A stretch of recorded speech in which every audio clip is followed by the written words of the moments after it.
নির্বাচনকালীন তত্ত্বাবধায়ক সরকার ব্যবস্থা ফেরাতে করা আপিলের 10ম দিনের শুনানি আজ। প্রধান বিচারপতি ডক্টর সৈয়দ রেফাত আহমেদের নেতৃত্বে 7 বিচারপতির পূর্ণাঙ্গ আপিল বেঞ্চে এই শুনানি হবে।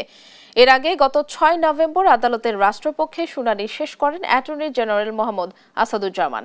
আপিল বিভাগে তিনি বলেন, তত্ত্বাবধায়ক সরকার ব্যবস্থা বাতিলের রায় সমাজে এমনভাবে কুঠারাঘাত করেছে যা সাংবিধানিক প্রতিষ্ঠানগুলো ধ্বংস করেছে, নষ্ট করে দেওয়া হয়েছে সমাজ ব্যবস্থাকে। মৃত ব্যক্তি এসে রাতের ভোট দেওয়ার মতো অবাস্তব ঘটনা দেখেছে জাতি। শুনানিকালে প্রধান বিচারপতি ডক্টর সৈয়দ রেফাত আহমেদ বলেছেন, নির্বাচনকালীন সরকার নিয়ে কার্যকর সমাধান দিতে চায় আপিল বিভাগ।